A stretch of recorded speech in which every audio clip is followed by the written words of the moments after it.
Kita akan coba jelaskan dua buah kata yang secara sekilas seperti dekat dan seperti sama.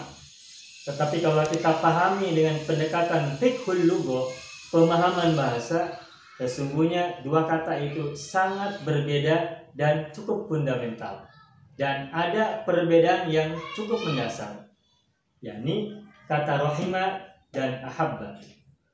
Rahima artinya menyayangi atau mengasihi atau merahmati. Ahabba artinya mencintai.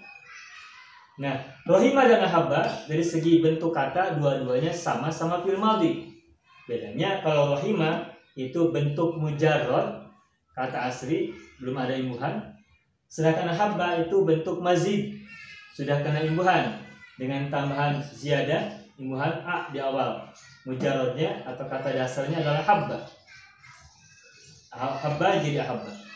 Nah, dari kata rahima bisa terbentuk kata rahmatun dan marhamatun. Dua-duanya masdar, sigot masdar. Rahmatun masdar ghairu mimi karena tidak diawali oleh huruf mim. Marhamatun sigot masdar mimi karena diawali oleh huruf mim.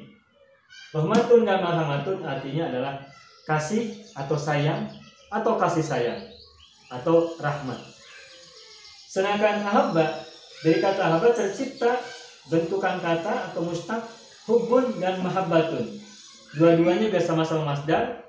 Hubbun masdar ghairu mimi, mahabbatun masdar mimi. Artinya cinta atau kecintaan.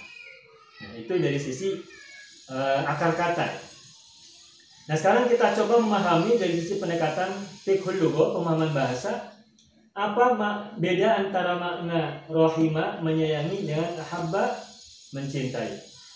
Nah, ketahuilah rahima atau menyayangi itu atau mengasihi itu adalah sebuah aktivitas pekerjaan yang hanya bisa dilakukan oleh yang kuat kepada yang lemah, yang sempurna kepada yang cacat atau tidak sempurna atau yang kekurangan, dari yang maha kepada yang hina, dari Allah zat azza wa jalla kepada makhluknya atau kepada hamba-hambanya. Nah, sehingga tidak mungkin kata rahimah atau menyayangi itu digunakan oleh yang lemah kepada yang kuat, yang kekurangan kepada yang sempurna, yang tidak unggul kepada yang unggul. Dari kita hamba-hamba ini kepada Allah tidak mungkin. Bahkan kita juga tidak mungkin menyayangi Rasulullah. Karena posisi kita dengan Rasulullah, kita berada di bawah, jauh di bawah beliau, dan beliau jauh di atas kita. Sehingga kita tidak mungkin menyayangi Rasulullah, apalagi menyayangi Allah. Itu satu. Sedangkan ahabba itu mencintai. Nah, kalau mencintai itu bisa dilakukan oleh orang yang sederajat, horizontal. Bisa juga orang yang lemah kepada yang kuat, vertikal.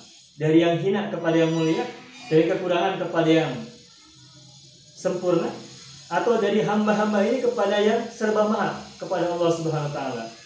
Bahkan kita juga bisa mencintai Rasul kita, karena cinta itu bisa dilakukan dari yang di bawah kepada yang di atas, atau sebaliknya bisa dari atas kepada yang di bawah, dari yang mulia kepada yang hina, dari Allah Azza wa Jalla kepada manusia dan hamba-hamba. Maka kalau disimbolkan, lihat, kalau rahimah itu hanya bisa dilakukan dengan jalur atas ke bawah, dari zat yang lebih tinggi kepada yang lebih hina, dari yang lebih kuat kepada yang lebih lemah. Sedangkan mencintai bisa dilakukan oleh secara horizontal ke kiri atau ke kanan, bisa secara vertikal ke atas, dari yang di bawah rendah kepada yang lebih tinggi, atau menurun dari yang lebih tinggi kepada yang lebih rendah. Nah, sehingga jelas ada perbedaan. Sehingga kalau menyayangi itu spesifik, tidak bisa dipakai untuk semua jalur. Hanya bisa dipakai jalur dari atas ke bawah saja. Sedangkan kalau mencintai bisa dipakai 3 jalur, horizontal, vertikal ke atas, dan menurun. Karena mungkin kita pernah mendengar ketika dulu kecil atau sekarang-sekarang, mendengar lagu anak-anak TK yang merupakan sayuran dari sebuah lagu yang kita sudah sama-sama akrab dan hafal. Ini lagu satu-satu aku sayang ibu, dua-dua juga sayang ayah, dan seterusnya. Lalu ada orang yang mengubah lagu ini dengan mengganti kata ayah dan ibu dengan kata yang lain. Yani satu-satu aku sayang Allah, dua-dua sayang Rasulullah. Nah, itu secara bahasa itu tidak tepat. Karena kita manusia tidak mungkin bisa menyayangi Rasulullah, apalagi Allah. Yang bisa kita lakukan adalah mencintai Rasulullah dan mencintai Allah. Karena cinta bisa dilakukan dari yang hina kepada yang mulia, dari yang kekurangan kepada yang sempurna, dari yang nista kepada yang serba mahal. Nah, sehingga kalaupun mau diubah, gantilah menjadi satu-satu aku cinta Allah, dua-dua cinta Rasulullah, dan seterusnya. Nah, sehingga ketika kita menggunakan kata mencintai dan menyayangi itu tidak boleh terganggu oleh pemahaman yang salah. Mencintai itu karena keunggulan, tapi kalau menyayangi itu karena kelemahan. Ada sebuah hadis yang berbunyi, irhamu man fil ardi yarhamkum man fis samai. Sayangilah orang-orang yang ada di bumi, niscaya kalian akan disayangi oleh yang ada di langit. Nah, ketika kita diperintahkan untuk menyayangi yang ada di bumi, artinya posisi kita sebagai yang lebih kuat. Berarti kita menyayangi yang di bawah kita, yang lebih lemah daripada kita, yang lebih di bawah daripada kita.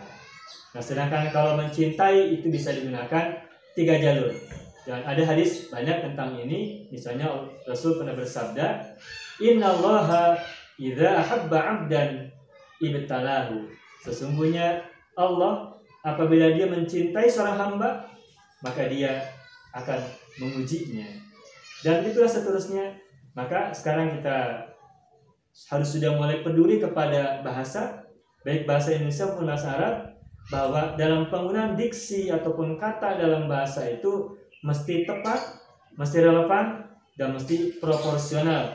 Jangan sampai salah sasaran dan salah penggunaan. Jangan sampai kita menggunakan kata menyayangi pada kita menunjukkannya untuk yang lebih mulia atau lebih dari kita. Nah, kalau kita menggunakan kata mencintai, kita bisa gunakan untuk banyak, baik ke atas, ke bawah maupun yang sejajar. Demikian, semoga bermanfaat.